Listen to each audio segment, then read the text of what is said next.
آپ نے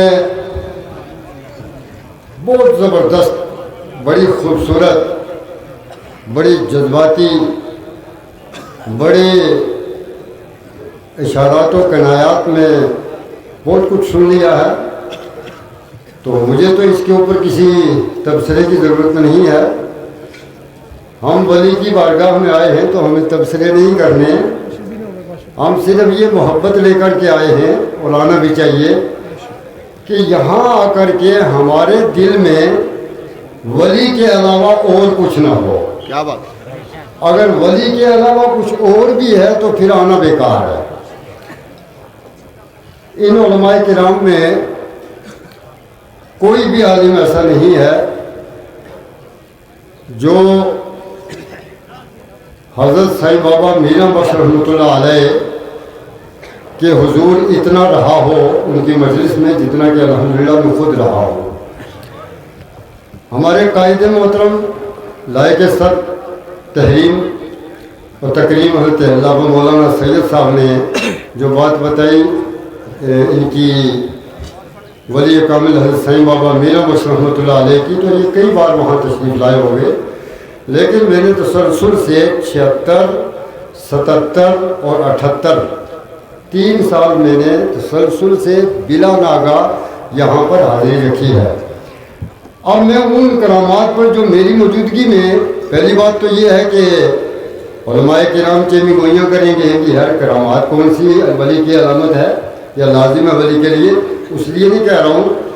یوں بھی اللہ تبارک و تعالیٰ اپنے کسی بھی بندے جس بندے کے ذہن میں چاہے تو علم ڈال سکتا ہے۔ تو ولیوں کی بارگاہ میں آنے کے بعد میں یہ دیکھا جاتا ہے کہ ولی سالک ہے یا مجذوب ہے، یا ولی کی کون سی حیثیت ہے، اور ولی کس حساب سے پبلک کے سامنے اللہ کے پیغام کو، توحید کو پہنچاتا ہے۔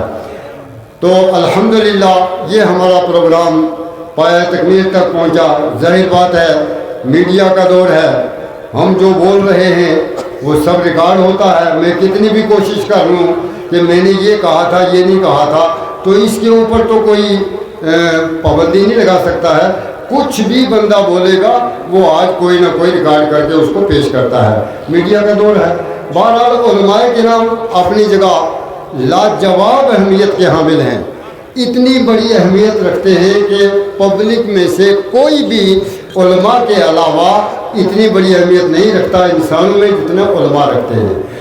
قرآن کریم نے بھی کہا، حدیث پاک نے بھی کہا، لیکن جس بارگاہ میں ہم علماء کرام آ جائے ہیں، یہ بارگاہ اس ولی کی بارگاہ ہے کہ جس نے کئی لوگوں کو یہاں سے کہا، جن میں ایک میں بھی شامل ہوں، کئی لوگوں کو کہا کہ آپ فلاں جگہ جا کر کے تعلیم دین حاصل کرو۔ پھر جب واپس آئے تو ان سائیں بابا میرا بخش رحمۃ اللہ علیہ کی بات ہے جنہوں نے خود پوچھا، جیسے ہمارے قائد محترم نے فرمایا کہ مین چیز عقیدہ ہے۔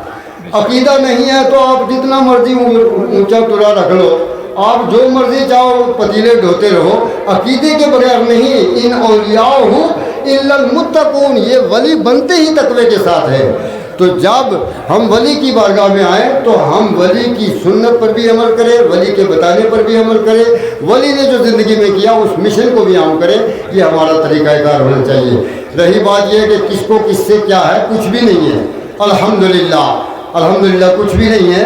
یہ علماء کرام کی فصیح زبان ہوتی ہے، اس میں بڑی فصاحت سے باتیں کر جاتے ہیں، اور کچھ لوگ اس چکر میں پڑ جاتے ہیں پتہ نہیں کیا ہے، کچھ بھی نہیں ہے۔